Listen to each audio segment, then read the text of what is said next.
ಈಗ ನಮ್ಮ ಜೊತೆ ಇದ್ದಾರೆ ಸಹಾಯಕ ಅರಣ್ಯ ಸಂರಕ್ಷಣಾಧಿಕಾರಿ ಮಂಗಳೂರು ಉಪವಿಭಾಗ ಇದರ ಪಿ ಶ್ರೀಧರ್ ಅವರು. ನಮಸ್ಕಾರ ಸರ್. ನಮಸ್ಕಾರ ಸರ್. ಸರ್, ಈ ಅರಣ್ಯ ಇಲಾಖೆ ಅಂತ ಹೇಳುವಾಗ ನಮಗೆ ತುಂಬ ವಿಷಯಗಳು ನೆನಪಿಗೆ ಬರ್ತವೆ. ಇತ್ತೀಚಿನ ದಿನಗಳಲ್ಲಿ ಅರಣ್ಯ ತುಂಬ ಕಡಿಮೆ ಆಗ್ತಾ ಇರುವಂಥದ್ದು ನಾವು ಸುಮಾರು ದಶಕಗಳಿಂದ ಕೇಳ್ತಾ ಇದ್ದೇವೆ. ಈ ಅರಣ್ಯ ಅನ್ನುವಂಥದ್ದನ್ನು ಯಾವಾಗ ಬೆಳೆಸಬೇಕು, ಹೆಚ್ಚು ಹೆಚ್ಚು ಮಾಡಬೇಕು ಅನ್ನುವಂಥದ್ದು ಸರ್ಕಾರಗಳು ಪ್ರತಿ ವರ್ಷವೂ ಕೂಡ ಹೇಳ್ತಾ ಇದ್ದಾವೆ. ಅದರ ಬಗ್ಗೆ ಬೇರೆ ಬೇರೆ ಯೋಜನೆಗಳನ್ನು ಹಮ್ಮಿಕೊಳ್ತಾ ಇದ್ದಾರೆ. ಈ ಅರಣ್ಯಗಳ ಮಹತ್ವ ಏನು ಸರ್? ಈಗ 1988ರ ರಾಷ್ಟ್ರೀಯ ಅರಣ್ಯ ನೀತಿ ಪ್ರಕಾರ ಒಟ್ಟು ಭೂಭಾಗದ 33% ಅರಣ್ಯ ಇರಬೇಕು ಅನ್ನೋದು ಒಂದು ರಾಷ್ಟ್ರೀಯ ನೀತಿ. ಅಂದರೆ ನಮ್ಮ ಮೂಲಭೂತ ಅವಶ್ಯಕ ಹೇಳಿದರೆ ಒಳ್ಳೆಯ ನೀರು, ಒಳ್ಳೆಯ ಗಾಳಿ, ಒಳ್ಳೆಯ ಹವಾಮಾನ. ಆದರೆ ಇವತ್ತು ನಾವು ಅದನ್ನೆಲ್ಲ ಕಳ್ಕೊಳ್ತಾ ಇದ್ದೇವೆ. ಒಟ್ಟಾರೆಯಾಗಿ ನಮ್ಮ ದೇಶದ ಭೂಪ್ರದೇಶದ ಅರಣ್ಯ ಪ್ರದೇಶವನ್ನು ಗಮನಕ್ಕೆ ತೊಗೊಂಡ್ರೆ 21% ಅಷ್ಟೇ ಇದೆ ಈಗ. ಹಾಗೆ ನಮ್ಮ ಕರ್ನಾಟಕ ರಾಜ್ಯಕ್ಕೆ ತೊಗೊಂಡ್ರೆ ಓವರಾಲ್ 22% ಅಷ್ಟು ಅರಣ್ಯ ಇದೆ. ನಗರೀಕರಣ, ಬೇರೆ ಬೇರೆ ನಮ್ಮ ಕಾರ್ಖಾನೆಗಳು, ಇನ್ನು ಬೇರೆ ಬಿಲ್ಡಿಂಗ್ಸ್ಗಳು, ರಸ್ತೆ ಅಗಲೀಕರಣ, ಬೇರೆ ಬೇರೆ ವಿಷಯಕ್ಕೋಸ್ಕರ ನಮ್ಮ ಅರಣ್ಯ ಪ್ರದೇಶ ದಿನೇ ದಿನೇ ಕಡಿಮೆ ಆಗ್ತಾ ಇದೆ. ಅಲ್ಲದೆ ಇರುವ ಅರಣ್ಯಗಳು ಉತ್ತಮ ಗುಣಮಟ್ಟದ ಅರಣ್ಯ ಇರಬೇಕು. ಬಯೋಡೈವರ್ಸಿಟಿ ಅಂದರೆ ಜೀವ ವೈವಿಧ್ಯತೆ ಇರಬೇಕು ಮತ್ತು ವೃಕ್ಷಗಳ ದಟ್ಟಣೆ ಅರಣ್ಯದಲ್ಲಿರಬೇಕು. ಇವತ್ತು ವೃಕ್ಷಗಳ ದಟ್ಟಣೆನೂ ಅರಣ್ಯ ಪ್ರದೇಶದಲ್ಲಿ ಕಡಿಮೆ ಆಗ್ತಾ ಇದೆ. ಹಾಗಾಗಿ ನಮ್ಮ ಅರಣ್ಯಗಳು ಒಂದು ವೇಳೆ ಇಲ್ಲದೇ ಇದ್ದರೆ, ಇವತ್ತು ನಾವು ಮಂಗಳೂರಿನಲ್ಲಿ ಕಳೆದ ಒಂದು ಸಾಲ ನೋಡಿದ್ದೇವೆ, ಏನು ನಮಗೆ ಕುಡಿಯುವ ನೀರಿನ ಕೊರತೆ ಆಗಿದ್ದು. ನೇತ್ರಾವತಿ ಅಂತ ನದಿಯೂ ಸಹ ಈ ವರ್ಷ ಬೇಸಿಗೆ ಕಾಲದಲ್ಲಿ ನೀರು ಹರಿತಾ ಇರಲಿಲ್ಲ. ಕುಡಿಲಿಕ್ಕೂ ನೀರು ನಾವು ಅಭಾವವನ್ನು ಅನುಭವಿಸಿದ್ದೇವೆ. ಅಂದರೆ ಕುಡಿಯುವ ನೀರು ನಮಗೊಂದು ಒಳ್ಳೆಯ ಉಸಿರಾಡಲಿಕ್ಕೆ ಗಾಳಿ ಬೇಕಂದರೆ ಅರಣ್ಯಗಳು ಭಾಳ ಪ್ರಾಮುಖ್ಯತೆ ಇದೆ. ಹಾಗಾಗಿ ನಾವು ಅರಣ್ಯಗಳನ್ನು ಉಳಿಸ್ಕೊಂಡ್ರೆ ಮಾತ್ರ ನಮ್ಮ ಮೂಲಭೂತವಾದಂಥ ಕುಡಿಯುವ ನೀರು ಮತ್ತು ನಮ್ಗೆ ಉಸಿರಾಡಕ್ಕೆ ಬೇಕಂತ ಉತ್ತಮ ಒಂದು ಗಾಳಿಯನ್ನು ಪಡೀಲಿಕ್ಕೆ ಸಾಧ್ಯ ಇದೆ. ಈಗ ಈ ಅರಣ್ಯಗಳನ್ನು ಉಳಿಸುವುದು ಅಂತ ಹೇಳಿದ್ರೆ, ಉಳಿಸುವ ನಿಟ್ಟಿನಲ್ಲಿ ನಾವು ಏನು ಮಾಡಬಹುದು? ಸಾಮಾನ್ಯವಾಗಿ ನಾವು ಅರಣ್ಯ ಇಲಾಖೆಯವರು ಪ್ರತಿ ವರ್ಷ ಸಾವಿರಾರು ಗಿಡಗಳನ್ನು ಬೆಳೆಸ್ತೇವೆ. ಬೆಳೆಸ್ಬಿಟ್ಟು ನಾವು ಅದನ್ನು ಸಬ್ಸಿಡಿ ರೇಸಲ್ಲಿ ರೈತರಿಗೂ ಕೊಡ್ತೇವೆ. ನಮ್ಮ ಅರಣ್ಯ ಪ್ರದೇಶದಲ್ಲೂ ನಾವು ಕ್ಷೀಣಿಸಾಧ್ಯ ಅರಣ್ಯ ಪ್ರದೇಶವನ್ನು ಗುರುತಿಸ್ಕೊಂಡು, ಮತ್ತು ಯಾವ ಕಾಡಲ್ಲಿ ನಮಗೆ ಅಲ್ಲಿಯ ಕಾಡು ಪ್ರಾಣಿಗೆ ಬೇಕಾದ ಹಣ್ಣು ಹಂಪಲು ಕೊಡುವಂಥ ಮರಗಳ ಸಂಖ್ಯೆ ಕಡಿಮೆ ಆಗ್ತಾ ಇದೆ, ಆ ಹಣ್ಣು ಹಂಪಲು ಗಿಡಗಳನ್ನು ಬೆಳೆಸಿ ಅಲ್ಲಿ ಆ ಗಿಡಗಳಲ್ಲಿ ಸಣ್ಣ ನಾಟಿ ಮಾಡುವಂಥದ್ದು, ಇಂಥ ಒಂದು ಕೆಲಸವನ್ನು ಇಲಾಖೆ ಮಾಡ್ತಾ ಇದೆ. ಆದರೆ ಇವತ್ತೇನಾಗಿದೆ, ಅರಣ್ಯ ಪ್ರದೇಶ ಒಟ್ಟು ಜಿಯೋಗ್ರಫಿಕಲಿ ಭೂಭಾಗದ ಅರಣ್ಯ ಪ್ರದೇಶನ 22% ನಮ್ಮ ಹತ್ರ ಇರುವಾಗ ನಮ್ಗೆ ಅದರೊಳಗಡೆ 33% ನಾವು ರೀಚ್ ಆಗ್ಲಿಕ್ಕೆ ಆಗೋದಿಲ್ಲ.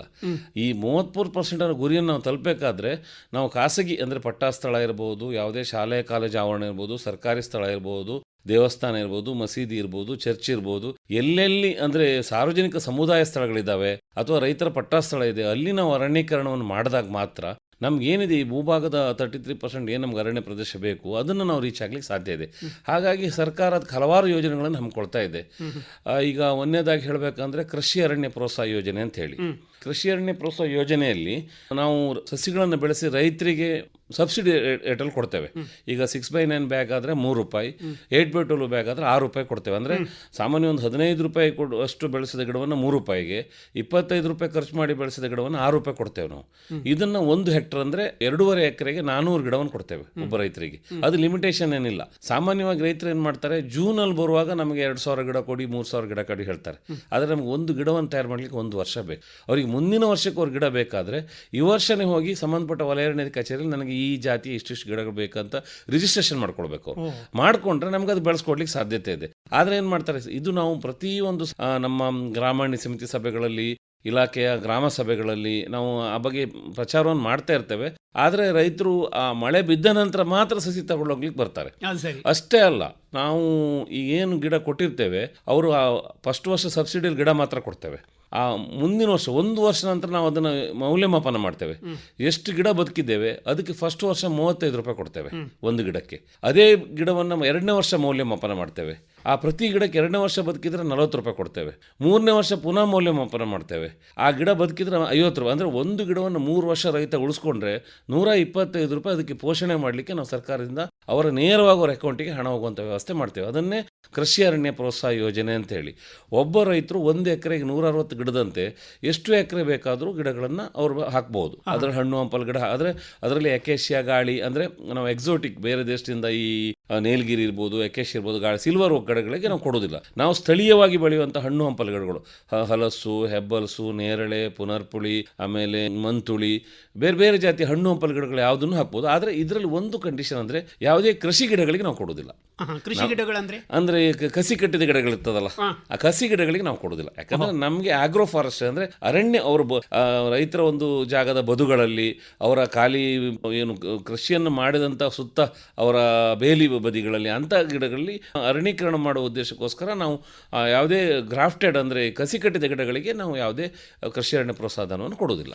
ಈಗ ಅವರು ಈ ಥರದ ಗಿಡ ಬೆಳೆಸಬೇಕು ಅಂತ ಹೇಳಿದರೆ ನಿಮ್ಮಲ್ಲಿಯ ನರ್ಸರಿಯಿಂದಲೇ ಕೊಂಡೋಗ್ಬೇಕು ಅಂತ ಉಂಟಾ ಏನಾದರೂ? ಅದೇನಿಲ್ಲ, ಅವರು ಬೇರೆ ಕಡೆಯಿಂದ ಗಿಡವನ್ನು ತಂದು ನೆಡ್ಬೋದು, ಆದರೆ ಕಸಿ ಗಿಡಗಳನ್ನು ತಂದು ನೆಡ್ಲಿಕ್ಕೆ ಬರೋದಿಲ್ಲ. ಈಗ ಅವರಿಗೆ ಇಲ್ಲಿಗೆ ಸಾಕಷ್ಟು ಈ ಕಡೆ ಕೆಲವು ರೈತರು ನೀಲಂಬೂರಿಂದ ಸಾಗೋನಿ ಅಂತ ನೆಡ್ತಾರೆ. ಅವರು ಅಲ್ಲಿಂದ ತಂದು ರಿಜಿಸ್ಟ್ರೇಷನ್ ಮಾಡ್ಕೊಳ್ಬೇಕು. ಅವರ ಜಾಗದ ದಾಖಲೆ, ಅವ್ರದ್ದೊಂದು ಆಧಾರ್ ಕಾರ್ಡು ಮತ್ತು ಅವರ ಪಾಸ್ಬುಕ್ ಮತ್ತು ಫೋಟೋವನ್ನು ಕೊಟ್ಟು ಸ್ಥಳೀಯ ರೇಂಜ್ ಆಫೀಸ್ಗೆ ಹೋಗಿ 10 ರೂಪಾಯಿ ಕೊಟ್ಟು ನನಗೆ ಈ ಗ್ರಾಮದಲ್ಲಿ ಇಷ್ಟು ಜಾಗ ಇದೆ, ಅಲ್ಲಿ ನಾನು ಇಂಥ ಕೃಷಿ ಅರಣ್ಯ ಪ್ರೋತ್ಸಾಹ ಇಷ್ಟು ಗಿಡವನ್ನು ನೆಡ್ತಾ ಇದ್ದೇನೆ ಅಂತ ಹೇಳಿ ರಿಜಿಸ್ಟ್ರೇಷನ್ ಮಾಡ್ಕೊಂಡಿರಬೇಕು. ಆ ನಂತರ ನಾವು 1 ವರ್ಷ ನಂತರ ಅವ್ರು ಎಷ್ಟು ಗಿಡ ನೆಟ್ಟಿದ್ದಾರೆ ಅನ್ನೋದ್ರ ಬಗ್ಗೆ ಮೌಲ್ಯಮಾಪನ ಮಾಡ್ತೇವೆ. ಮೌಲ್ಯಮಾಪನವನ್ನು ಮಾಡಿ ಆ ಬದುಕುಳಿದ ಸಸಿಗಳಿಗೆ ಮಾತ್ರ ನಾವು ಹಣವನ್ನು ಅವರಿಗೆ ನಾವು ಡೈರೆಕ್ಟ್ ಅವ್ರ ಅಕೌಂಟಿಗೆ ಹೋಗ್ತದೆ. ಒಂದಿಷ್ಟು ಸರ್ಕಾರದ ಅನುದಾನ ನಿಗದಿಯಾಗುವ 1-2 ತಿಂಗಳು, ಸ್ವಲ್ಪ ದಿವಸ ಸಮಯ ಹಿಡಿತದೆ. ಕೆಲವೊಮ್ಮೆ ಕೂಡಲೇ ಹಣ ಸರ್ಕಾರದ ಏನು ಅನುದಾನ ಬಿಡುಗಡೆ ಆಗ್ತದೆ ಆಮೇಲೆ ಕೊಡ್ತೇವೆ. ಬಟ್ ಒಂದು ವೇಳೆ ಅವರಿಗೆ ಆ ವರ್ಷ ಸಿಗದಿದ್ರು ಮುಂದಿನ ವರ್ಷ ಆದರೂ, ಈ ವರ್ಷ ನಾವು ಯಾವುದು ಪೆಂಡಿಂಗ್ ಮಾಡಿಲ್ಲ ಅಂದರೆ ಒಂದು ಸ್ವಲ್ಪ ದಿವಸ ವಿಳಂಬ ಆದರೂ ಅವ್ರ ಖಾತೆಗೆ ನೇರವಾಗಿ ಹಣ ಹೋಗ್ತದೆ. ಸರಿ. ಈಗ ಈ ಕೃಷಿ ಅರಣ್ಯೀಕರಣ ಯೋಜನೆಯಲ್ಲಿ ಅವರ ಜಾಗದಲ್ಲಿ ಎಲ್ಲ ಅಂದರೆ ಈಗ 1 ಹೆಕ್ಟೇರ್ ಅಂತ ಹೇಳಿದರೆ 1 ಹೆಕ್ಟೇರ್ ಪೂರ್ತಿ ಗಿಡ ನೆಡಬೇಕು ಅಂತ ಉಂಟಾ? ಮಧ್ಯೆ ಬೇರೆ ಏನಾದರೂ ಕೃಷಿಯನ್ನು ಮಾಡ್ಬೋದು. ಇಲ್ಲ, ಅಷ್ಟೇ ನೆಡ್ಬೇಕಂತಿಲ್ಲ. ಮ್ಯಾಕ್ಸಿಮಮ್ ಅಂದರೆ 1 ಹೆಕ್ಟೇರ್ಗೆ 400 ಗಿಡ. ಅವರಲ್ಲಿ 50 ಗಿಡ ಹಾಕಿ ಬೇರೆ ಕೃಷಿ ಮಾಡ್ಬೋದು. ಸುತ್ತ ಬೇಲಿಯಲ್ಲಿ ಒಂದು 50 ಗಿಡ ಹಾಕೊಂಡು ಪೋಷಣೆ ಮಾಡ್ಬೋದು. 10 ಗಿಡ ಹಾಕ್ಬೋದು. 1 ಗಿಡ ಹಾಕಿದ್ರು ಅವ್ರು ರಿಜಿಸ್ಟ್ರೇಷನ್ ಮಾಡ್ಕೊಳ್ಬೋದು, ನಾವು ಹಣ ಕೊಡ್ತೇವೆ. ಸರಿ. ಈಗ ಈ ತಂದಂತಹ ಗಿಡಗಳು ನಿಮ್ಮಲ್ಲಿ ಆಗಬೇಕು ಅಂತಿಲ್ಲ ಅಂತ ಹೇಳಿದ್ರಿ. ಬೇರೆಯಿಂದ ತಂದರೆ ಆ ನರ್ಸರಿಗಳೇನಾದರೂ ಕೂಡ ರಿಜಿಸ್ಟ್ರೇಷನ್ ಆಗಿರಬೇಕು ಅಂಥದ್ದೇನು ಅಂತ ಯಾವುದೇ ಷರತ್ತುಗಳಿಲ್ಲ. ಈ ವರ್ಷ ಜೂನಲ್ಲಿ ಅವ್ರು ನೆಟ್ಬಿಟ್ರೆ ಅದೇ ಟೈಮಲ್ಲಿ ಬಂದು ರೇಂಜ್ ಆಫೀಸಲ್ಲಿ ರಿಜಿಸ್ಟ್ರೇಷನ್ ಮಾಡ್ಕೊಳ್ಬೇಕು. ಅವರು ಅದೊಂದು ಫಾರ್ಮ್ಯಾಟ್ ಇದೆ, ನಮೂನೆ ಇದೆ, ಅದನ್ನು ರಿಜಿಸ್ಟ್ರೇಷನ್ ಮಾಡ್ಕೊಂಡು ಬಿಟ್ರೆ ನಾವು ಮುಂದಿನ ವರ್ಷ ಜೂನಲ್ಲಿ ಅದನ್ನು ಸರ್ವೆ ಮಾಡ್ತೇವೆ, ಎಷ್ಟು ಗಿಡ ಬದುಕಿದೆ ಅಂತ. ಅದರಲ್ಲಿ ಒಂದು ವೇಳೆ ಒಂದು ಎಕರೆಗೆ ಅವರು 500 ಗಿಡನೂ ನೆಟ್ಟಿರ್ಬೋದು, ನಾವು ಅಷ್ಟಕ್ಕೂ ಕೊಡೋದಿಲ್ಲ. ನಾವು 160 ಗಿಡಕ್ಕಷ್ಟೇ ಕೊಡೋದು. 160 ಗಿಡವನ್ನು ಕನ್ಸಿಡರ್ ಮಾಡಿಕೊಂಡು ಅದರಲ್ಲಿ ಎಷ್ಟು ಬದುಕುಳಿದೆ ಅಷ್ಟಕ್ಕೆ ಮಾತ್ರ ನಾವು ಕೊಡ್ತೇವೆ. ಆದ್ರೆ ಅವ್ರು ಹೆಚ್ಚುವರಿ ಗಿಡ ನೆಟ್ಟರೆ ನಾವು ಕೊಡೋದು. ಅಂದರೆ 1 ಹೆಕ್ಟೇರ್ಗೆ ಮ್ಯಾಕ್ಸಿಮಮ್ 400 ಗಿಡಕ್ಕಷ್ಟೇ ಕೃಷಿ ಅರಣ್ಯ ಪ್ರೋತ್ಸಾಹ ನಾವು ಕನ್ಸಿಡರ್ ಮಾಡ್ತೇವೆ. ಈಗ ನಿಮ್ಮಲ್ಲಿ ನರ್ಸರಿ ಇದೆ ಅಂತ ಹೇಳಿದ್ರಿ, ಈ ನರ್ಸರಿಯಲ್ಲಿ ಯಾವ ಥರದ ಗಿಡಗಳನ್ನೆಲ್ಲ ಮಾಡ್ತೀವಿ? ನಮ್ಮ ನರ್ಸರಿಲಿ ಈಗ ನಾವು ಹೆಚ್ಚಾಗಿ ಹಣ್ಣು ಹಂಪಲ ಗಿಡಗಳನ್ನು ಜಾಸ್ತಿ ಮಾಡ್ತೇವೆ. ನಾವೀಗ ಮಾವು, ಹಲಸು, ಹೆಬ್ಬಲಸು, ನೇರಳೆ, ನಮ್ಮ ಕನ್ನಡ ಭಾಷೆಯಲ್ಲಿ ಹೇಳ್ಬೇಕಂದ್ರೆ ಮುರಿಯ, ಪುನರ್ಪುಳಿ ಅಂತ ತುಳುವಲ್ಲಿ ನಾವು ಹೇಳ್ತೇವೆ, ಮಂತುಳಿ, ನೆಲ್ಲಿ, ಆಮೇಲೆ ದಾಲ್ಚಿನ್ನಿ, ರಾಮಪತ್ರೆ, ಇಂಥದೇ ಸಸಿಗಳನ್ನು ಜಾಸ್ತಿ. ಮತ್ತು ನಮ್ಮ ಹೊಳೆ ಹೊನ್ನೆ, ಆಮೇಲೆ ಇನ್ನು ಕೆಲವೊಂದು ರೈತರು ಏನು ಮಾಡ್ತಾರೆ, ಅವ್ರಿಗೆ ಸ್ವಲ್ಪ ಫ್ಲವರಿಂಗ್ ಗಿಡಗಳು ಬೇಕಂದಾಗ ಕಕ್ಕೆ, ಕ್ಯಾಶಿಯಾ ಪಿಸ್ತೂಲ, ಕಕ್ಕೆ ಗಿಡ, ಹೊಳೆ ದಾಸವಾಳ, ಸ್ಥಳೀಯವಾಗಿ ನಾವು ಯಾವುದೇ ಗಾಳಿ, ಅಕೇಶ, ನೀಲಗಿರಿ ಅಂಥ ಗಿಡಗಳನ್ನು ಈಗ ನಾವು ನರ್ಸರಿಗಳಲ್ಲಿ ಬೆಳೆಸುವುದಿಲ್ಲ ಮತ್ತು ರೈತರಿಗೆ ನಾವು ಅದನ್ನು ಕೊಡುವುದೂ ಇಲ್ಲ. ಈಗ ಕೇವಲ ನಮ್ಮ ಸಮುದ್ರ ತೀರ ಪ್ರದೇಶಗಳಲ್ಲಿ ಕಡಲ್ ಕೊರತೆ ತಡೆಯಲಿಕ್ಕೆ ನಮ್ಗೆ ಗಾಳಿ ಮರಗಳು ಬೇಕಾಗ್ತದೆ. ಅಷ್ಟಕ್ಕೋಸ್ಕರ ಗಾಳಿ ಗಿಡಗಳನ್ನ ಬೆಳೆಸಿ ನಾವು ಪ್ಲಾಂಟಿಂಗ್ ಮಾಡ್ತೇವೆ ಹೊರತು ನಾವು ರೈತರಿಗೆ ಈ ಥರದ ಯಾವುದೇ ಗಿಡಗಳನ್ನು ನಾವು ಕೊಡೋದನ್ನ ನಾವು ಇಲಾಖೆ ನಿಲ್ಲಿಸ್ಬಿಟ್ಟಿದೆ. ಸರಿ. ಈ ಥರದ ಗಿಡಗಳು ನಿಮ್ಮ ಯಾವ್ಯಾವ ನರ್ಸರಿಗಳಲ್ಲಿ ಲಭ್ಯವಿದೆ ನಮ್ಮ ದಕ್ಷಿಣ ಕನ್ನಡ ಜಿಲ್ಲೆಯಲ್ಲಿ? ನಮ್ಮದು 8 ರೆಗ್ಯುಲರ್ ವಲಯ ಇದೆ. 8 ರೆಗ್ಯುಲರ್ ವಲಯದಲ್ಲೂ ನಾವು ಗಿಡ ಮಾಡ್ತೇವೆ. ಹಾಗೆ ಸಾಮಾಜಿಕ ಅರಣ್ಯ 5 ನರ್ಸರಿ ಇದೆ. ಮಂಗಳೂರಲ್ಲಿ ನಮ್ಮದು ಮೂಡುಬಿದಿರಲ್ಲಿದೆ, ನಮ್ಮ ಬಂಟ್ವಾಳದಲ್ಲಿ ಅನಂತಾಡಿಲಿದೆ, ಹಾಗೆ ನಮ್ಮ ಬೆಳ್ತಂಗಡಿ ಸಂಬಂಧಪಟ್ಟ ನಡದಲ್ಲಿದೆ, ಹಾಗೆ ನಮ್ಮ ಸುಳ್ಯಕ್ಕೆ ಸಂಬಂಧಪಟ್ಟ ಮೈದಿ ನಡ್ಕದಲ್ಲಿದೆ, ಹಾಗೆ ನಮ್ಮ ಪುತ್ತೂರಲ್ಲಿ ಸಂಬಂಧಪಟ್ಟ ಪುತ್ತೂರಲ್ಲಿ ನರ್ಸರಿ ಇದೆ. ಹಾಗಾಗಿ ಎಲ್ಲ ನರ್ಸರಿಗಳಲ್ಲಿ ವರ್ಷಕ್ಕೆ ನಾವು ಇದೇ RSPD ರೈತರಿಗೆ ನಾವು ಸಬ್ಸಿಡಿ ದರದಲ್ಲಿ ಗಿಡವನ್ನು ಬೆಳೆಸಿ ಕೊಡುವಂಥದ್ದು, raising seedling for public distribution, RSPD ಅಂತ ನಾವು ಅದು ಸ್ಕೀಮ್ ಹೇಳ್ತೇವೆ. ಅದರಲ್ಲಿ ನಮಗೆ ಏನು ಸರ್ಕಾರ ಟಾರ್ಗೆಟ್ ಕೊಡ್ತದೆ ಅದರ ಪ್ರಕಾರ ಬೆಳೆಸಿ ನಾವು ಏನಾಗ್ತದೆ ಅಂತ ಹೇಳಿದ್ರೆ ನಮಗೆ ಜೂನಲ್ಲಿ ಸರ್ಕಾರ ಕೇಳ್ತದೆ ಎಷ್ಟೆಷ್ಟು ಮುಂದಿನ ವರ್ಷಕ್ಕೆ ಟಾರ್ಗೆಟ್ ಬೇಕಂತ. ಆ ಸಮಯದಲ್ಲಿ ಏನು ಮಾಡ್ತಾರೆ, ಯಾರೂ ರೈತರು ಮುಂದೆ ಬರುವುದಿಲ್ಲ. ನಾವೀಗ ಒಂದು ವೇಳೆ ಹೆಚ್ಚುವರಿ ಗಿಡವನ್ನು ತೊಗೊಂಡು ಬೆಳೆಸ್ಕೊಂಡು ಬಿಟ್ರೆ, ಈಗ ನಾವೊಂದು ವೇಳೆ 50,000 ಗಿಡ ತೊಗೊಂಡು ಬೆಳೆಸಿದ್ವಿ, ಆ ವರ್ಷ ಯಾರೂ ರೈತರು ಬರಲಿಲ್ಲ, 25,000 ಗಿಡ ಹೋಯಿತು. ಆ ಗಿಡನ 2ನೇ ವರ್ಷಕ್ಕೆ ಇಟ್ಕೊಳ್ಳೋಕೆ ಬರೋದಿಲ್ಲ, ರೂಟ್ ಕಾಯಿಲ್ ಆಗ್ತದೆ. ಯಾಕಂದರೆ ಆ ಗಿಡ 1 ವರ್ಷಕ್ಕೆ ಬೆಳುವಂಥ ಸೈಜ್ ಬ್ಯಾಗಲ್ಲೇ ಬೆಳೆಸಿರ್ತೇವೆ. 2ನೇ ವರ್ಷಕ್ಕೆ ಆ ಗಿಡ ರೂಟ್ ಕಾಯಿಲ್ ಆದರೆ ಹಾಗಾಗಿ ಗಿಡವನ್ನು ಇಟ್ಕೊಳ್ಳೋಕೆ ಇಲಾಖೆ ಅಧಿಕಾರಿಗಳು ಒಪ್ಪೋದಿಲ್ಲ. ನಾವು ಅದನ್ನು ಸೇಲೆ ಮಾಡುವಂಥ ಅನಿವಾರ್ಯ ಬರ್ತದೆ. ಆಗ ಏನಾಗ್ತದೆ, ನಮಗೆ ಒಂದು 25,000 10,000 ಗಿಡಗಳು 6 ರೂಪಾಯಿ ಅಂದರೆ 60,000 ಒಬ್ಬ RFI ಕಟ್ಟಲಿಕ್ಕೆ ಬರೋದಿಲ್ಲ. ಹಾಗೆ ಏನು ಮಾಡ್ತಾರೆ, ಡಿಮಾಂಡ್ ಮೇಲೆ ನಾವು ರೈಸ್ ಮಾಡ್ತೇವೆ. ಅದಕ್ಕೆ ನಾನು ಹೇಳೋದು, ಯಾರು ರೈತರಿಗೆ ಮುಂದಿನ ವರ್ಷ ಮಳೆಗಾಲದಲ್ಲಿ ಅವ್ರಿಗೆ ಹೆಚ್ಚುವರಿ ಗಿಡ ಬೇಕು, ಅವರು ಈ ವರ್ಷನೇ ಅವರು ನಮ್ಮ ನರ್ಸರಿಗಳಿಗೆ ಹೋಗಿ ಡಿಮಾಂಡ್ ನೋಟ್ಸ್ ಕೊಡಬೇಕು ನಮ್ಮ ವಲಯಾರಣ್ಯ ಕಚೇರಿಗೆ. ನನಗಿಷ್ಟು ಸ್ಥಳ ಇದೆ ಅಂದರೆ ಸುಮ್ಮನೆ ಹೋಗಿ ನಂಗೆ 10,000 ಕೊಡಿ ಅಂತ ಹೇಳಿದ್ರೆ ನಾವು ಒಪ್ಪೋದಿಲ್ಲ. ಅವ್ರ ದಾಖಲೆಗಳ ಸಮೇತ ಜೆರಾಕ್ಸ್ ಕಾಪಿ ಸಾಕು ನಮಗೆ. ಅವ್ರು ರಿಜಿಸ್ಟ್ರೇಷನ್ ಮಾಡಿಕೊಂಡು ಅವರು ಹೇಳಿದರೆ ನಾವು ಅದನ್ನು ಅನುದಾನವನ್ನು ಪಡೆದುಕೊಂಡು ಗಿಡವನ್ನು ಬೆಳೆಸೋರಿಗೆ ಕೊಡಲಿಕ್ಕೆ ಅವಕಾಶ ಆಗ್ತದೆ. ಈಗ ನಿಮ್ಮ ನರ್ಸರಿಗಳಲ್ಲಿ ಇರುವ ಗಿಡವನ್ನೇ ನೀವು ಹೇಳಿದ ಗಿಡಗಳನ್ನೇ ಬೆಳೆಸುವುದು, ಅಥವಾ ಅವರು ರೈತರು ಇಂಥದ್ದು ಬೇಕು ಅಂತ ಹೇಳಿ ಬೇರೆ ಅಲ್ಲಿ ಅವರು ಈ ಹೇಳಿದ್ದಲ್ಲದೆ ನಮ್ದು ಅರಣ್ಯಕ್ಕೆ ಸಂಬಂಧಪಟ್ಟ ಯಾವುದೇ ಜಾತಿಯನ್ನು ಹೇಳಿದ್ರು ಬಳಸ್ಕೊಡ್ತೇವೆ. ಸ್ಥಳೀಯ ಹೊಲದ ಗಿಡ ಹೇಳಿದ್ರೆ ಕೊಡೋದಿಲ್ಲ. ಸರಿ, ಇದು ಅರಣ್ಯ ಇಲಾಖೆ ಅರಣ್ಯೀಕರಣವನ್ನು ಜಾಸ್ತಿ ಮಾಡಲಿಕ್ಕೆ ಮಾಡಿದಂಥ ಯೋಜನೆ. ಅರಣ್ಯೀಕರಣ ಮಾತ್ರ ಅಲ್ಲ ಇಲಾಖೆಯದ್ದು ಕಾರ್ಯವ್ಯಾಪ್ತಿ, ಬೇರೆ ಬೇರೆ ಕಾರ್ಯವ್ಯಾಪ್ತಿ ಇದೆ. ಅರಣ್ಯ ಇಲಾಖೆ ಯಾವ ರೀತಿಯಲ್ಲೆಲ್ಲ ಬೇರೆ ಅರಣ್ಯವನ್ನು ಉಳಿಸಲಿಕ್ಕೆ ಪ್ರಯತ್ನ ಪಡ್ತಾ ಇದೆ? ಈಗ ಸಾಮಾನ್ಯವಾಗಿ ನಮ್ಮದು ಅರಣ್ಯ ಇಲಾಖೆ ಕೃಷಿ ಅರಣ್ಯ ಪ್ರೋತ್ಸಾಹ ಯೋಜನೆ, ರಾಷ್ಟ್ರೀಯ ಕೃಷಿ ವಿಕಾಸ ಯೋಜನೆ ಅಂತ ಒಂದು ಯೋಜನೆ ಇದೆ. ರಾಷ್ಟ್ರೀಯ ಕೃಷಿ ವಿಕಾಸ ಯೋಜನೆಯಲ್ಲೂ ನಾವು ಇದೇ ಥರ ಸಸಿಗಳನ್ನು ಬೆಳೆಸ್ತೇವೆ, ಇದೇ ಥರದ ಸಬ್ಸಿಡಿ ದರದಲ್ಲಿ ಕೊಡ್ತೇವೆ, ಗಿಡಗಳನ್ನು ಕೊಡ್ತೇವೆ. ಅದು ಆಗ್ರೋ ಫಾರೆಸ್ಟ್ರಿ ಅಂತೇಳಿ. ಅಲ್ಲಿ ಏನಾಗಿದೆ ಅಂದರೆ ಮಹಾತ್ಮ ಗಾಂಧಿ ರಾಷ್ಟ್ರೀಯ ಉದ್ಯೋಗ ಖಾತ್ರಿ ಯೋಜನೆಯಲ್ಲಿ ಇವರು ಈ ತಗೊಂಡ ಗಿಡಗಳನ್ನು ಇವರು ಆ ಯೋಜನೆಯಡಿ ಇವರು ಗುಂಡಿ ಮಾಡಿ ನೆಟ್ಟು ಪೋಷಣೆ ಮಾಡೋದಾದರೆ ಇವ್ರಿಗೆ ಒಂದು ಗಿಡಕ್ಕೆ ಒಂದು ವರ್ಷದಲ್ಲಿ 125 ರೂಪಾಯಿ ಸಿಗುತ್ತೆ. ಗುಂಡಿ ಮಾಡೋದು ಹಿಡಿದು ನೆಡೋದು ಹಿಡಿದು ಅದಕ್ಕೆ ಪೋಷಣೆ ಮಾಡೋದು ಎಲ್ಲ ದುಡ್ಡು ಅದರ ಸಿಕ್ಬಿಡುತ್ತೆ. ಅವರು ಅಂದ್ರೆ ಜಾಬ್ ಕಾರ್ಡ್ ಮಾಡಿಕೊಂಡು ಒಂದು ಜಾಬ್ ಕಾರ್ಡ್ ಮಾಡೋ ವ್ಯಕ್ತಿಗೆ 100 ದಿವಸಗಳ ಕೆಲಸ ಸಿಗುತ್ತೆ. ಆ 100 ದಿವಸದ ಕೆಲಸದಲ್ಲಿ ಇವರು ಈ ಏನು ಆ ಗಿಡವನ್ನು ಗುಂಡಿ ಮಾಡೋದು, ಅದನ್ನು ನೆಡೋದು, ಅದಕ್ಕೆ ಬರ ಹಾಕೋದು, ಅದಕ್ಕೆ ನೀರು ಹಾಕೋದು ಎಲ್ಲವನ್ನೇ ಇವರು ಅದರಲ್ಲಿ ಪಡ್ಕೊಳ್ಬೋದು. ಅದರಲ್ಲೂ ಅವಕಾಶ ಇದೆ. ಅಂದರೆ ನಮ್ಮ ಉದ್ದೇಶ ಅಂತ ನಾನು ಆಗಲೇ ಹೇಳಿದೆ, ನಮಗೆ ಅರಣ್ಯ ಒಟ್ಟು ಭೂಭಾಗದ 22% ಅಷ್ಟೇ ಸ್ಥಳ ನಮ್ಮಲ್ಲಿ ಅವಕಾಶ ಇರೋದು. ನಾವು ಅದರಲ್ಲಿ ನಮ್ಮದು ರೊಟೇಷನ್ ಪ್ರಕಾರ ಏನೇನು ಗಿಡಗಳು ನೆಡಬೇಕು ಅದನ್ನು ಮಾಡ್ಕೊತಾ ಇರ್ತೇವೆ. ಆದರೆ ನಮಗೆ ರೈತರ ಜಮೀನು, ಸಮುದಾಯ ಜಮೀನುಗಳಲ್ಲಿ ನಾವು ಗಿಡವನ್ನು ಬೆಳೆಸಿದ್ರೆ ನಮಗೇನಾಗ್ತದೆ, ಅಲ್ಲಿ ಪರ್ಸೆಂಟೇಜ್ ಆಫ್ ಫಾರೆಸ್ಟ್ ಜಾಸ್ತಿ ಮಾಡಲಿಕ್ಕೆ ಆಗ್ತದೆ. ಹಾಗೆ ನಾವು ಅರಣ್ಯ ಇಲಾಖೆಯವರು ಸಹ ಈಗ DDF ಅಂದರೆ ಡಿಗ್ರೇಡೆಡ್ ಡೆವಲಪ್ಮೆಂಟ್ ಫಂಡ್ ಅಂತ ಹೇಳ್ಬಿಟ್ಟು ನಮ್ಮ ಫಾರೆಸ್ಟ್ ಒಳಗಡೆ ಎಲ್ಲೆಲ್ಲಿ ಫಾರೆಸ್ಟ್ ಡಿಗ್ರೇಡೆಡ್ ಆಗ್ತಾ ಇದೆ, ಏನಂದರೆ ಈ ವರ್ಷ ನೋಡಿ ಇಷ್ಟು ಬರಗಾಲ ಆಗುವಾಗ ನಮ್ಮ ಗುಡ್ಡ ಪ್ರದೇಶದಲ್ಲಿ ಕ್ಷೀಣಿತ ಮರಗಳು ಎಲ್ಲ ಸತ್ತೋಗ್ಬಿಡ್ತದೆ, ನಾವು ನೆಟ್ಟಂಥ ಗಿಡಗಳು ಸಾಯ್ತದೆ. ಯಾಕಂದರೆ ಈ ವರ್ಷ ನೀವು ನೋಡಿದರೆ ಏಪ್ರಿಲ್ ಮೇಲೆ ಟೆಂಪ್ರೇಚರು 40 ಡಿಗ್ರಿ ತಲುಪಿತ್ತು. ಅಷ್ಟು ಡಿಗ್ರಿ ತಲುಪಿದಾಗ ಗುಡ್ಡ ಪ್ರದೇಶದಲ್ಲಿ ತೇವಾಂಶದ ಕೊರತೆಯಿಂದಾಗಿ ನಮ್ಮ ಅಲ್ಲಿರುವ ನ್ಯಾಚುರಲ್ ಗಿಡಗಳು ಸಾಯ್ತದೆ ಮತ್ತು ನಾವು ಪ್ಲಾಂಟಿಂಗ್ ಮಾಡೋ ಸತ್ತ ಅಂಥ ಪ್ರದೇಶಗಳನ್ನು ಡಿಗ್ರೇಡೆಡ್ ಅಂದರೆ ಅದು ಕ್ಷೀಣಿತ ಪ್ರದೇಶ ಅಂತ ಹೇಳ್ತೇವೆ.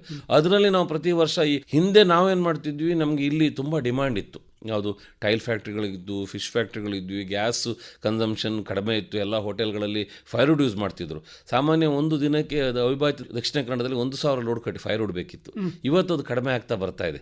ಹಾಗಾಗಿ ನಾವು ಹಿಂದೆ ಮಾಡಿದ ಅಕೇಶಿಯಾ, ಗಾಳಿ, ಯಾವುದೇ ಫ್ಯೂಲ್ವುಡ್ ಅಂದರೆ ಫ್ಯೂಲ್ವುಡ್ ಅಂತ ಹೇಳಿದ್ರೆ ನಮ್ಮದು ಬೆಂಕಿ ಮಾಡುವಂಥ ಬೇಕಾದ ನಡುತೋಪುಗಳಿದೆ, ಪುನಃ ನಾವು ಅದರಲ್ಲಿ ಮಾಡ್ತಾ ಇಲ್ಲ. ನಾವು ಅದರಲ್ಲಿ ಹಣ್ಣು ಹಂಪಲು ಗಿಡಗಳನ್ನು ಮಾತ್ರ ಹಾಕ್ತಾ ಇದ್ದೇವೆ, ಅದು ನಾವು ಮಾಡ್ತೇವೆ.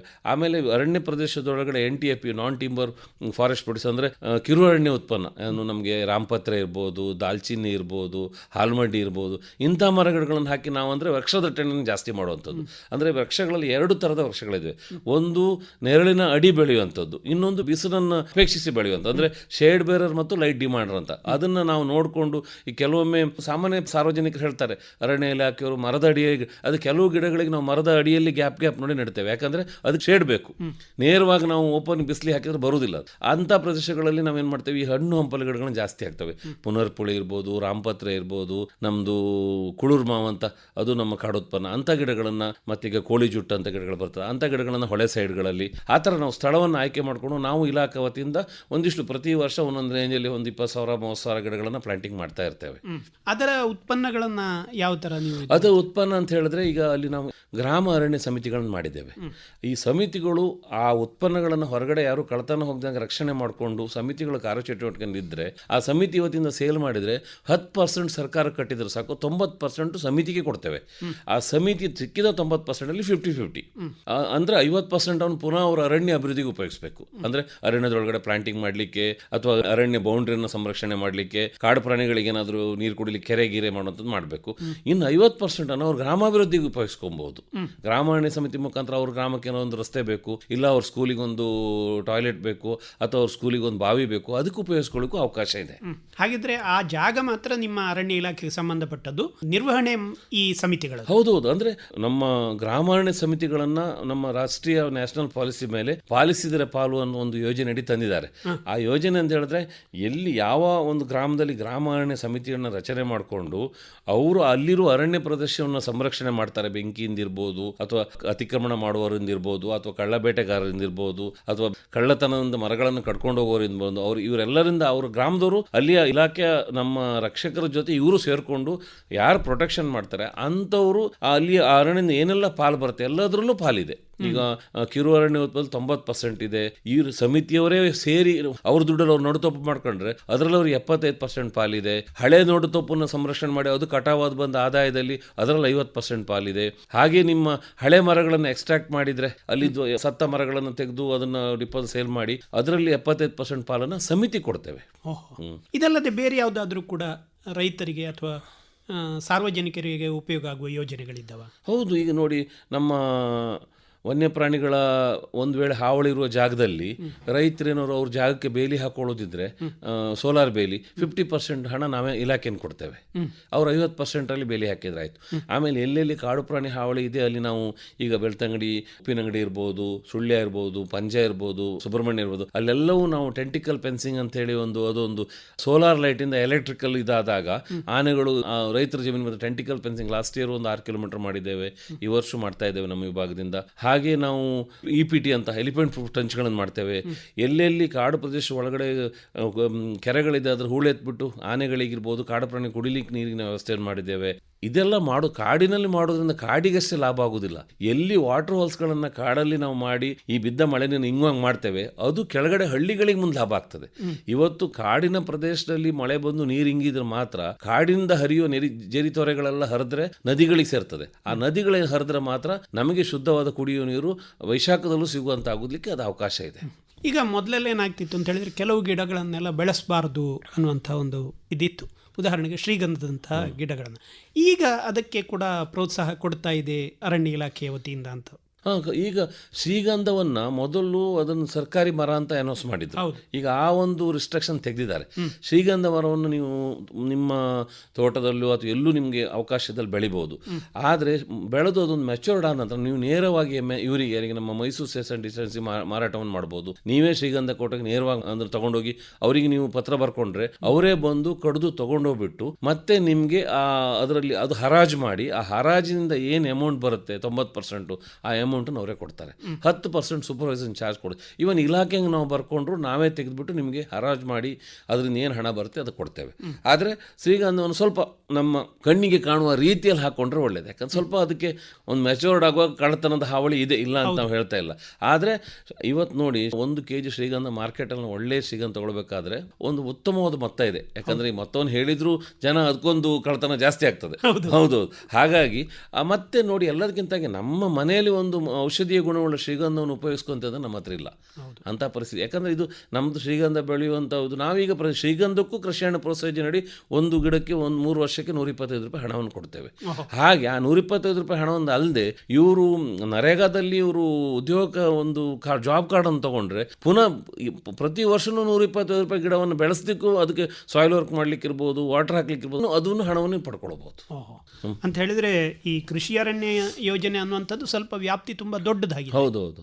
ಅಂದ್ರೆ ಸಾಮಾನ್ಯವಾಗಿ ಏನಾಗಿದೆ, ನಮ್ಮ ಈ ಕೃಷಿ ಅರಣ್ಯ ಪ್ರೋತ್ಸಾಹ ಯೋಜನೆ ಇರ್ಬೋದು, ಮತ್ತೆ ರಾಷ್ಟ್ರೀಯ ಕೃಷಿ ವಿಕಾಸ ಯೋಜನೆ ಇರ್ಬೋದು, ಮಹಾತ್ಮ ಗಾಂಧಿ ರಾಷ್ಟ್ರೀಯ ಉದ್ಯೋಗ ಖಾತ್ರಿ ಯೋಜನೆ, ಈ ಎಲ್ಲ ಯೋಜನೆಗಳಲ್ಲಿ ಅರಣ್ಯೀಕರಣಕ್ಕೆ ತುಂಬ ಒತ್ತು ಕೊಟ್ಟಿದ್ದಾರೆ. ಯಾಕಂದ್ರೆ ಉದ್ದೇಶ ಅಂತ ಹೇಳಿದ್ರೆ ಅರಣ್ಯಗಳು ಅಂದ್ರೆ ನಮ್ಮ ಗ್ರೀನ್ ಕವರ್ ಅಂದರೆ ಹಸಿರು ಕವಚ ಜಾಸ್ತಿ ಆಗಬೇಕು, ಅರಣ್ಯಗಳ ವ್ಯಾಪ್ತಿ ಜಾಸ್ತಿ ಆಗಬೇಕು, ಮರಗಿಡಗಳ ವೃಕ್ಷದಟ್ಟಣೆ ವ್ಯಾಪ್ತಿ ಜಾಸ್ತಿ ಆಗಬೇಕು. ಇದಾದಾಗ ಈಗ ಒಂದು ಕಾಡಲ್ಲಿ ಒಳ್ಳೆಯ ಮರಗಿಡಗಳ ವೃಕ್ಷದಟ್ಟಣೆ ವ್ಯಾಪ್ತಿ ಜಾಸ್ತಿ ಆದರೆ ಅಲ್ಲಿರುವ ವನ್ಯಪ್ರಾಣಿಗಳು ಅಲ್ಲಿಯೇ ಸ್ಟೇ ಆಗ್ತವೆ. ಅಲ್ಲಿ ವೃಕ್ಷದಟ್ಟಣೆ ಕಡಿಮೆ ಆದಾಗ ನಮ್ಮ ಸಸ್ಯಾಹಾರಿ ಪ್ರಾಣಿಗಳ ಸಂಖ್ಯೆ ಕಡಿಮೆ ಆಗ್ತದೆ. ಸಸ್ಯಾಹಾರಿ ಪ್ರಾಣಿಗಳ ಸಂಖ್ಯೆ ಕಡಿಮೆ ಆದಾಗ ಮಾಂಸಾಹಾರ ಪ್ರಾಣಿಗಳಿಗೆ ಸಸ್ಯಾಹಾರಿ ಆಹಾರದ ವ್ಯವಸ್ಥೆ ಸಿಗುವುದಿಲ್ಲ. ಆಗೇನಾಗ್ತದೆ, ಅದು ಈ ನಮ್ಮ ಪಕ್ಕದ ಹಳ್ಳಿಗಳಿಗೆ, ಹಳ್ಳಿಯಿಂದ ಪಟ್ಟಣಕ್ಕೆ ಬರುವಂಥ ಪರಿಸ್ಥಿತಿ ಕ್ರಿಯೇಟ್ ಆಗಿದೆ. ಅಂದರೆ ಚಿರತೆಗಳು ಇವತ್ತು ಪಟ್ಟಣಕ್ಕೆ ಬರ್ತಾ ಇದ್ದಾವೆ. ಕಾರಣ ಅಂದರೆ ಅದಕ್ಕೆ ಅಲ್ಲಿ ಒಳ್ಳೆಯ ಫುಡ್ ಆಹಾರ ವ್ಯವಸ್ಥೆ ಇಲ್ಲ. ಅದು ಆಗ್ಬೇಕಂತ ಹೇಳಿದ್ರೆ ವೃಕ್ಷಗಳ ದಟ್ಟಣೆ ಕಾಡಿನಲ್ಲೂ ಜಾಸ್ತಿ ಆಗಬೇಕು, ಆಮೇಲೆ ಪಕ್ಕದ ರೈತರ ಜಮೀನಲ್ಲೂ ಜಾಸ್ತಿ ಆಗಬೇಕು. ರೈತರು ಅಂದರೆ ಒಂದಿಷ್ಟು ಜಾಗ, ಹಿಂದಿನ ನಮ್ಮ ರೈತರು ಏನು ಮಾಡ್ತಿದ್ರು ಅಂದರೆ ಅವ್ರು ಎಷ್ಟೇ ಕೃಷಿ ಮಾಡಿದ್ರು ಆ ಬದುಗಳಲ್ಲಿ ಒಂದಿಷ್ಟು ಜಾಗ ಕಾಡು ಮರಗಳಿಗೆ ಇಡ್ತಿದ್ರು. ಉದ್ದೇಶ ಅಂದರೆ ಬದುಗಳಲ್ಲಿ ಕಾಡು ಮರಗಳನ್ನು ಬೆಳೆಸಿದ್ರೆ ನೀರಿಗಿಸುವಂಥ ಕೆಲಸ ಮಾಡ್ತದೆ. ಆಮೇಲೆ ಈ ಒಂದು ಇವರ ಕೃಷಿ ಭೂಮಿಗೆ ಬೇಕಾದಂಥ ನೆರಳು ಕೊಡುವಂಥ ಕೆಲಸ ಮಾಡ್ತದೆ. ಅಲ್ಲದೆ ಅಲ್ಲಿ ಒಂದಿಷ್ಟು ಬೇಡವಾದಂಥ ಕ್ರಿಮಿಕೀಟಗಳನ್ನು ತಿನ್ನುವಂಥ ಒಂದಿಷ್ಟು ಪಕ್ಷಿಗಳಿಗೆ ಆಶ್ರಯ ಆಗ್ತದೆ.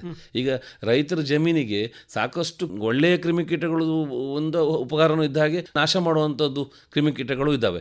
ಅವುಗಳನ್ನು ತಿನ್ನುವಂಥದ್ದು ಪಕ್ಷಿಗಳು ಮಾತ್ರ. ಈ ಬದುಗಳ ಮೇಲೆ ಮರಗಿಡಗಳನ್ನು ನಾವು ಕಾಡು ಜಾತಿ ಮರಗಳು ನೆಟ್ಟು ಬೆಳೆಸಿದ್ರೆ ಅಲ್ಲಿ ಏನಾಗ್ತದೆ, ಒಂದಿಷ್ಟು ಪಕ್ಷಿಗಳು ಗೂಡು ಕಟ್ಕೊಂಡು ಜೀವಿಸ್ತವೆ, ಅವುಗಳ ಆಹಾರ ಇದಾಗಿರ್ತದೆ. ಆಗ ಏನಾಗ್ತದೆ, ರೈತರಿಗೆ ಕಾಡು ಪ್ರಾಣಿ ಪಕ್ಷಿಗಳಿಂದನೂ ಸಹ ಸಹಕಾರ ಇದೆ.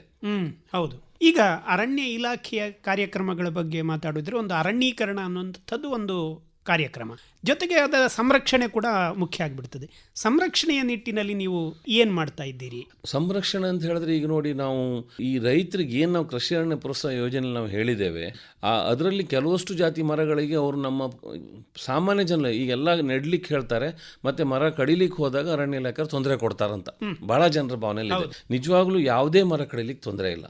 ಅವರು ಸ್ವಂತ ಉಪಯೋಗಕ್ಕೆ 100 ಸೇಫ್ಟಿ ಅಂದರೆ 2.80 100 ಘನ ಅಡಿ ಮರವನ್ನು ಅವ್ರು ಬೇಕಿದ್ರೆ ಜಸ್ಟ್ ಒಂದು ಸರ್ವೇಡ್ ಸ್ಕೆಚ್ಚು RTC ರೇಂಜ್ ಆಫೀಸಿಗೆ ಬರ್ಕೊಂಡ್ಬಿಟ್ಟು ಅನುಮತಿ ತೊಗೊಂಡು ಕೊಡೋದು, ಅವ್ರು ಮಿಲ್ಲಿ ತೊಗೊಂಡೋಗಿ ಸಾಯಿಂಗ್ ಮಾಡ್ಕೊಂಡು ಬರ್ಬೋದು. ಅವರಿಗೆ ಒಟ್ಟಾರೆ ಖರ್ಚಾಗೋದು ಸರ್ವೆ ಮಾಡಿ ಇದೆಲ್ಲ ಮಾಡಿ ಪರ್ಮಿಟಿಗೆ 200 ರೂಪಾಯಿ ಕಟ್ಟಿದ್ರೆ ಆಯ್ತು, ಬಿಟ್ಟರೆ ಬೇರೆ ಏನೂ ಖರ್ಚಿಲ್ಲ. ಅದಲ್ಲದೆ ಅವರು ಬೆಳೆಯುವಂಥ ಕೆಲವಷ್ಟು ಜಾತಿಯ ಮರಗಿಡಗಳಿಗೆ ವಿನಾಯಿತಿಯನ್ನು ಕೊಟ್ಟಿದ್ದೇವೆ. ಅಂದರೆ ಅವರಿಗೆ ನಮ್ಮ ಹತ್ರ ಪರ್ಮಿಷನ್ ತಗೊಳ್ಬೇಕಾದ ಅವಶ್ಯಕತೆ ಇಲ್ಲ, ನೇರವಾಗಿ ಕಡಿಬಹುದು, ನೇರವಾಗಿ ಮಾರಾಟ ಮಾಡ್ಬೋದು. ಯಾವುದಿಲ್ಲ, ನಮ್ಮ ಗಾಳಿ ಮರ ಇರ್ಬೋದು, ನೀಲಗಿರಿ ಇರ್ಬೋದು, ಅಕೇಶಿಯಾ ಮ್ಯಾಂಜೇಮ್ ಇರ್ಬೋದು, ಅಕೇಶಿಯಾ ಹೈಬ್ರಿಡ್ ಇರ್ಬೋದು, ತೆಂಗು, ಅಡಿಕೆ, ಆಮೇಲೆ ಸೀತಾಫಲ, ರಾಮಫಲ, ಆಮೇಲೆ ಫೆಲ್ಟೋಫಾರ್ಮು, ಸಿಲ್ವರ್ ಓಕು, ಅವೆಲ್ಲ ಮರಗಳಿಗೆ ಒಟ್ಟು 27 ಜಾತಿ ಮರಗಳಿಗೆ ಎಕ್ಸಾಮ್ಷನ್. ಟ್ರಾನ್ಸ್ಪೋರ್ಟೇಷನ್ ಮಾಡಲಿಕ್ಕೆ 42 ಜಾತಿ ಮರಕ್ಕೆ ಟ್ರಾನ್ಸ್ಪೋರ್ಟೇಷನ್. ಏನೀಗ ಸಾಫ್ಟ್ವುಡ್ ಎಲ್ಲ ಏನು ಹೇಳ್ತಾ ಇದ್ದೇವೆ ಅದು ಯಾವುದಕ್ಕೂ ಬೇಕಾಗಿಲ್ಲ, ನೇರವಾಗಿ ಏನು ಬೇಡ, ಜಸ್ಟ್ ಅಲ್ಲಿ ಈಗ ಸಾಮಾನ್ಯ ಏನೋ ಮರ ಕಡಿದು ಕೂಡ ಪಕ್ಕದ ಮನೆಯವ್ರು ಹೋಗಿ ಕಂಪ್ಲೇಂಟ್ ಮಾಡ್ತಾರೆ, ರೇಂಜ್ ಆಫೀಸಿಗೆ ಇವರು ಮರ ಕಡಿದಾರಂತ.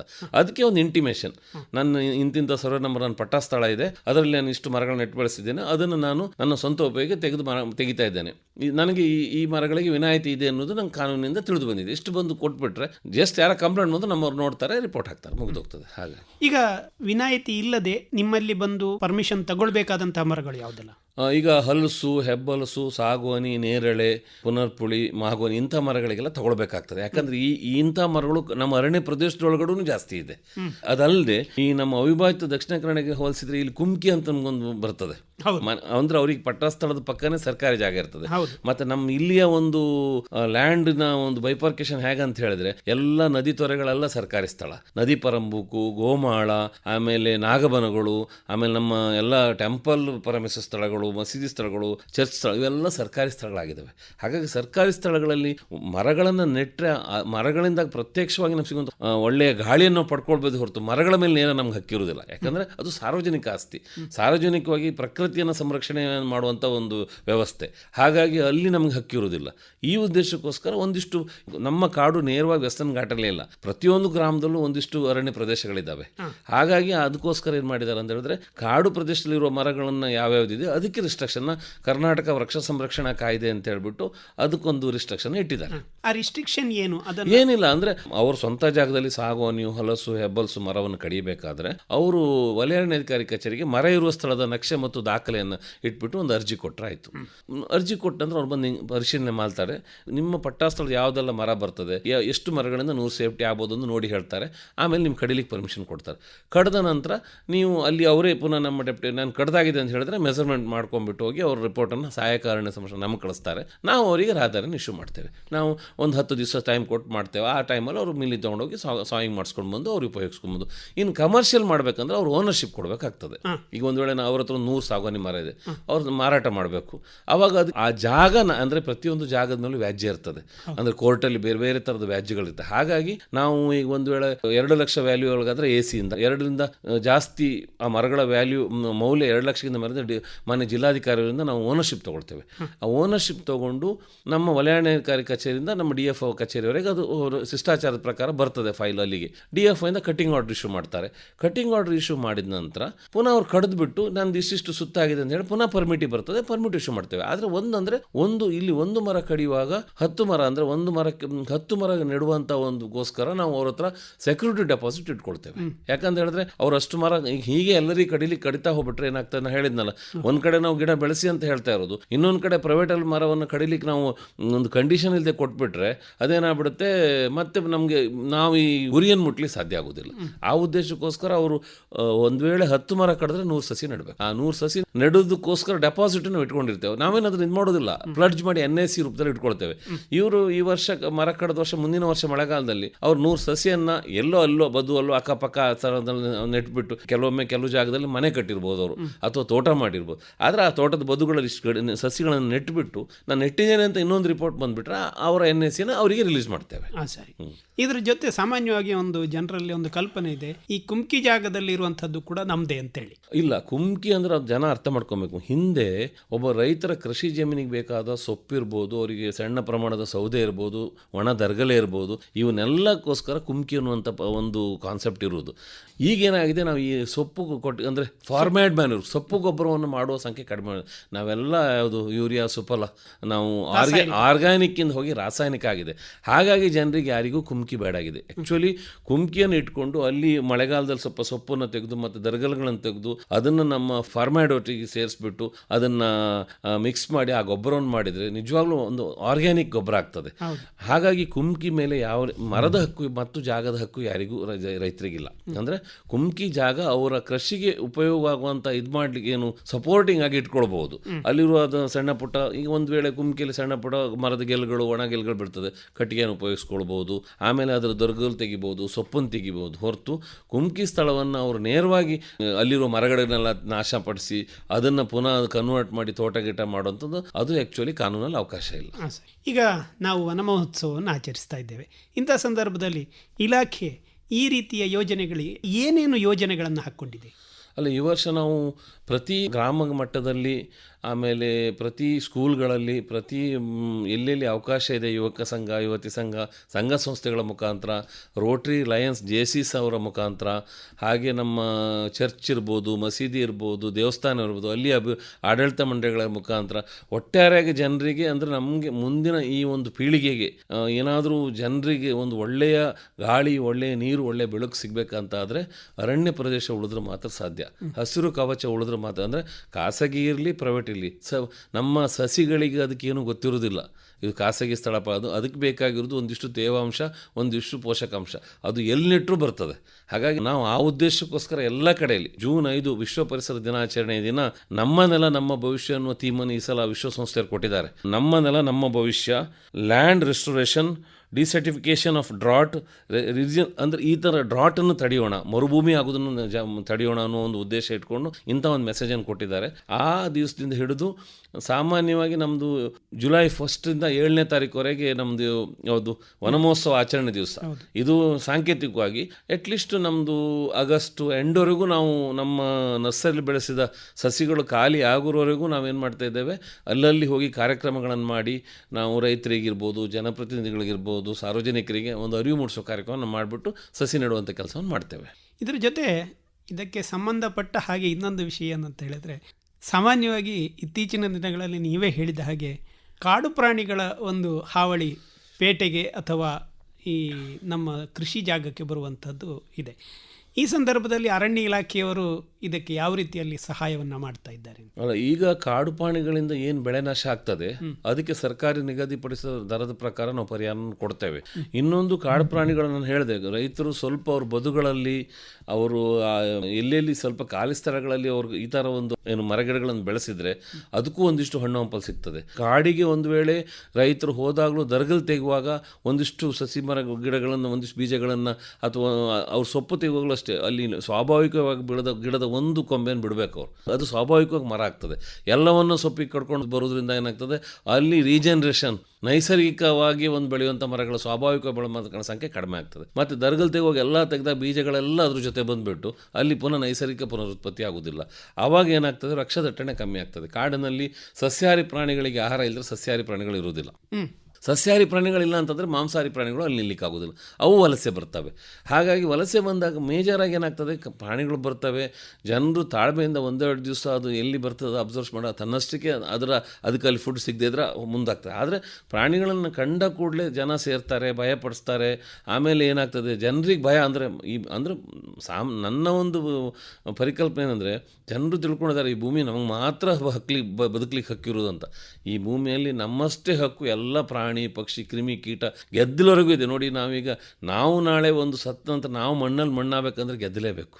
ಗೆದ್ದಲಿದ್ರೆ ಮನುಷ್ಯ ಈ ಭೂಮಿ ಮೇಲಿರುವ ಎಲ್ಲ ತ್ಯಾಜ್ಯಗಳನ್ನು ಡಿಕಂಪೋಸ್ ಮಾಡೋ ಎಷ್ಟೋ ಸೂಕ್ಷ್ಮಾಣು ಜೀವಿಗಳಿದ್ದಾವೆ. ಅವು ಇಲ್ಲದೇ ಇದ್ರೆ ಭೂಮಿಯಲ್ಲಿ ನಾವೇನು ಪ್ಲಾಸ್ಟಿಕ್ಕನ್ನು ಕರಗಿದಂಥ ತ್ಯಾಜ್ಯವನ್ನು ನಾವು ಮನುಷ್ಯ ಕಂಡು ಹಿಡಿದಿದ್ದೇವೆ. ಆದರೆ ನಮ್ಮದು ಮರಮಟ್ಟಿ ಇರ್ಬೋದು, ಬೇರೆ ಬೇರೆ ಥರದ ಭೂಮಿಯಲ್ಲಿ ಮರದ ದರ್ಗ ಎಲೆಗಳಿರ್ಬೋದು, ಸೊಪ್ಪಿರ್ಬೋದು, ಭೂಮಿಯಲ್ಲಿ ಎಷ್ಟೋ ತ್ಯಾಜ್ಯಗಳು ಏನಾಗ್ತದೆ ಅಲ್ಲೇ ಡಿಕಂಪೋಸ್ ಆಗ್ತದೆ. ಹಾಗಾಗಿ ಪ್ರಾಣಿಗಳನ್ನು ಕಂಡಾಗ ಜನ ಭಯಭೀತರಾಗಿ ಸುಮ್ಮನೆ ಅದಕ್ಕೆ ನಿಮ್ಮಿಂದ ಅದು ಮತ್ತಷ್ಟು ಭಯಭೀತರಾಗಿರ್ತದೆ. ಆ ಭಯಭೀತರಾಗಿ ಪ್ರಾಣಿಗಳ ಮನುಷ್ಯನ ಮೇಲೆ ಅಟ್ಯಾಕ್ ಮಾಡೋದು ಹೊರತು ಅದು ಉದ್ದೇಶಪೂರ್ವಕವಾಗಿ ಮನುಷ್ಯ ಮೇಲೆ ಅಟ್ಯಾಕ್ ಮಾಡೋದಿಲ್ಲ. ಮನುಷ್ಯರು ಕಾಡು ಪ್ರಾಣಿಗಳನ್ನು ಕಂಡಾಗ ಆದಷ್ಟು ಅದನ್ನು ಪ್ರೀತಿ ತೋರಿಸಿ ಅದರ ತಂಟೆಗೆ ಹೋಗದೇ ಇದ್ದಾಗ ಅದು ತನ್ನಿಂದ ತಂದಷ್ಟಕ್ಕೆ ಒಂದೆರಡು ದಿನಗಳಲ್ಲಿ ತನ್ನ ಸ್ವಸ್ಥಾನಕ್ಕೆ ಹೋಗುವಂಥ ಪ್ರಯತ್ನವನ್ನು ಮಾಡ್ತದೆ. ಹಾಂ ಸರಿ, ಒಳ್ಳೆಯದು ಶ್ರೀಧರ್ ಅವರೇ. ಮುಖ್ಯವಾಗಿ ಈ ಅರಣ್ಯ ಇಲಾಖೆ ಮತ್ತು ಅರಣ್ಯೀಕರಣ ಯಾವ ರೀತಿಯಲ್ಲಿ ನಡಿಬೇಕಾಗಿದೆ, ನಡೀತಾ ಇದೆ, ಮತ್ತು ಇಲಾಖೆ ಯಾವ ರೀತಿಯ ಪ್ರೋತ್ಸಾಹವನ್ನು ಕೊಡ್ತಿದೆ ಅನ್ನೋದರ ಬಗ್ಗೆ ಮಾಹಿತಿಯನ್ನು ನೀಡಿದ್ದೀರಿ. ಈ ಕಾರ್ಯಕ್ರಮದಲ್ಲಿ ಭಾಗವಹಿಸಿದ್ದಕ್ಕೆ ಧನ್ಯವಾದಗಳು ಸರ್. ನಮಸ್ಕಾರ. ಧನ್ಯವಾದಗಳು ಸರ್. ನಮಸ್ಕಾರ.